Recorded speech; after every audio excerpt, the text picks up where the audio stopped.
Hey everybody, and welcome back to my channel. Today I am discussing why I gave up my smartphone. So let's get into it. I have wanted to give up my smartphone probably since I was in high school. At least that's when I think I first kind of had this feeling that, you know, I just should.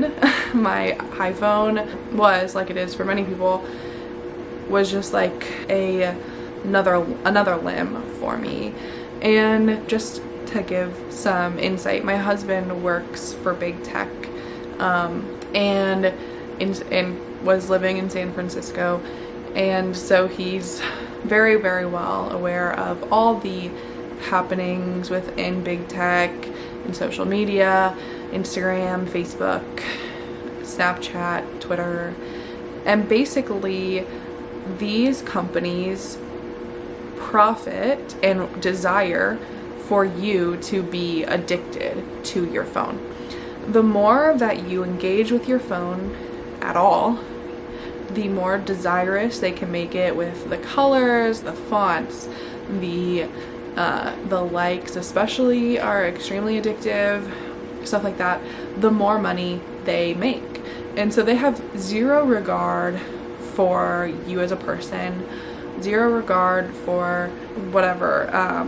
If you're happy, they actually, Facebook actually has an algorithm, and their algorithm is designed to give you content that is more likely to make you angry, because they found that making you angry actually gets you more engaged in Facebook world than happy or any other provocative content.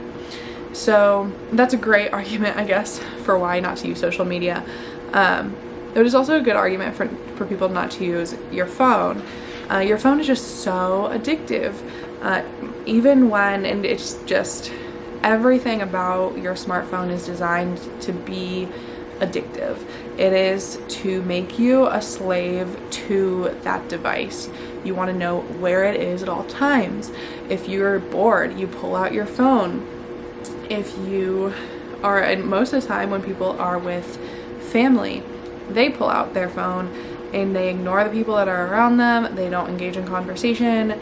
And this is just it's a very, very bad way to live. And especially as a Catholic, we're really called to engage with our world, to be present to the people around us, especially our family members and our friends. And our phones really limit us from being able to live a Catholic lifestyle. And if you're a slave to anything, whether it be your desires, your passions, your phone, you are not free. So there's this concept that people think that freedom is the ability to do whatever you want, but that's not actually true. True freedom is being able to choose the good. And if you're addicted to something, or you're not properly ordered, you actually can't choose the good. You're not free to choose the right thing to do, because you're driven by your passions, your emotions, your desires, and that's not true freedom. So this is my new phone.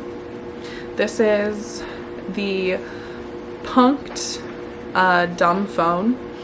It is not capable of doing pretty much anything. It's just text and calls. The only thing that this phone has that is unique to it is it can do Signal, and it also has the ability to tether, which I really, really like, because we do still use our smartphone in our car for maps, and we use it as a GPS, but that is all we use it for.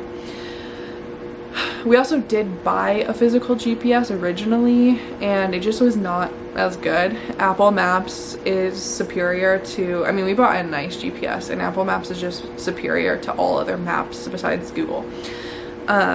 So I wouldn't necessarily recommend the punked phone. A lot of people say this looks like a calculator. Pretty much every time I have this out and about, everyone asks me if that's a calculator. And then they'll see the speaker on top and they'll say, "Is that your phone?" I had someone, when I was buying tea, I had it out and he said, "Is that really your phone?" And I was like, "Yep." So it's a little bit obviously countercultural, and I know that many of you guys are watching is like, "Oh, that's cool," but I could never do that. I definitely said the same thing. I did not think that I could live without my phone. And you know, you kind of justify it to yourself. You're like, there's so many modern things that just rely on your cell phone. But the reality is it's actually not the case at all. My husband and I really exist perfectly fine without our smartphones. And it's not even really a hindrance to us. It took probably about 3 days to adapt and to kind of detox from our smartphones. And now, I mean, we've had our dumb phones for probably, I don't know, 6 to 8 months at this point, and we're perfectly content. And it is so nice not to have a smartphone. I would never go back to having a smartphone ever. I love having a dumb phone. It has obviously its difficulties. It has some drawbacks. Nothing is ever without its cons. But you know, for things that we need, we have our computers, and we can iMessage on the computers. We found it is easier to text on our computers, but we can text on these bad boys. We just don't as much. We'll save, if we have like a long text to send, we'll save it for when we're on our computer, which we are throughout the day. And just having to be on your computer adds an extra step that you have to take in order to not be on your phone. We basically have no social media. Obviously, I kind of post my YouTube videos on Facebook and on YouTube, but other than that, we really don't have any social media whatsoever, which has also been a huge blessing. And I thought that I would hate not having social media. I felt like I'd feel very disconnected. Felt like I would be, you know, just upset and missing out. But the reality is life is so much better without social media. I'm happier. I don't think about politics as much. I don't think about things that just like annoy me as much. When I go out, I'm not like thinking about Instagram and like Snapchat and uploading content and trying to get engagement or anything like that. You know, it's just me, myself, and I, my family. I feel close to people. I'm just more disconnected, but I'm more connected that way. Like when you're connected to your phone, you're so disconnected with reality. What you see on your phone is not real. It's not, you know, you basically have kind of created literally this metaverse in which nobody who's living in the metaverse is real. Because life is happening in the metaverse and not in the real world. It's very bizarre, and it's a little troubling. And yeah, I mean, this phone has a calculator, it has a calendar. I can't add events to the calendar, so I use my computer, and I also bought a planner. And what else does this phone do? I'm trying to think. Has a clock, has notes, which is very helpful. I do use the notes on occasion. Has the world clock, a timer, a stopwatch, basically all the things that a dumb phone would have. It does also have, I kind of have, and many of you may not even remember what a dumb phone had because it's been so long since we had one. Yeah, so that's about all it does. This is kind of the interface. You can see the time, and the date is at the top there. I don't know. There we go. And then you press this middle button, and it kind of takes you to the calendar option, and you can scroll, and that's basically it. You can click on those, and it just doesn't really do a whole lot for you after that. So I know both my husband and I just adore having a dumb phone, and we would never go back to having a smartphone, and it really has not hindered us. Like I said, my husband works in tech, and it really doesn't affect his life not to have a smartphone at all. And that's, I mean, if you're in tech, that's about as much of a place that you would need a smartphone as anywhere else. And social media, your phone, all of that good stuff, it really just takes your eyes off of what's important. When you're trying to present yourself in a certain way to all these other people, and you're constantly living your life kind of around that, like, what could I post on Facebook, what can I post on Instagram, what funny thing can I say on Twitter, whatever, you are living your life first off, it becomes very narcissistic. We live in one of the most narcissistic cultures that has ever existed, where people just think about me, myself, and I all the time. And that's super problematic. It causes so many issues. It causes many relationship issues. It causes cultural decay. It causes moral decay.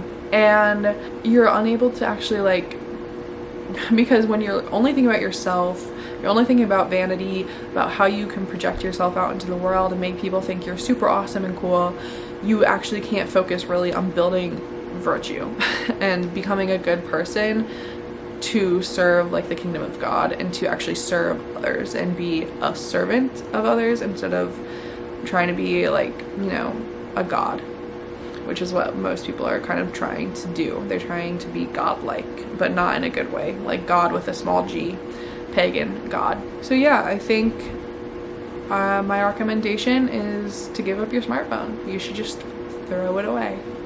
You don't need it. It's not actually as detrimental not to have it as you think it's going to be. It's so much more freeing, joy-bringing, happy to not have a smartphone than it is to have one. And trust me, I know most of you are saying, I could never do that. You definitely can. My husband and I both were like, we could never do that. We both said that. Like I said, that kind of train of thought is what pushed me to keep my phone for the past, like, what, 10 years or so. I've been considering giving up my smartphone since high school, so it's been a while. And I honestly do wish that I had made the decision earlier to give up my smartphone. So that being said, just take the plunge. You can do it. It's not going to be that bad. Your life is going to be so much better, so much happier. And if you really, really, really hate having a dumb phone after about a month or two of not having it, then in theory you can go back to your smartphone. Would I recommend it? No. But I really highly encourage people to give up their smartphones. I think the world would be a much better place. You are a product. You are an object when you use your smartphone. You are what, like I said before, these companies profit off of you being addicted to your device, and they are going to do whatever they can to get you more addicted, to keep you as a slave to them. A lot of you are like, I hate capitalism. Well, kind of playing into it. So do with that what you will. That being said, that's kind of all that I have to say. Personally, I have some problems with this Punkt phone that I don't love. I don't know if I would recommend this phone, but it doesn't really matter. Just get a dumb phone. They're not that expensive. They're like $70, $80. Some of them are a little over $100, but they're, like, compared to your iPhone, they're dirt cheap. So go out, get yourself a dumb phone, say sayonara to your iPhone or your smartphone, whichever one, whether you have an iPhone or an Android, and yeah, become free to actually live your life in a productive and happy and mentally healthy way. I will talk to you guys on the next video. I hope that you guys have a great week. I hope you guys have a very good week, and I will talk to you guys on the next one. Thank you for watching. You got me saying words in my head, filling my mind with these images, yeah. And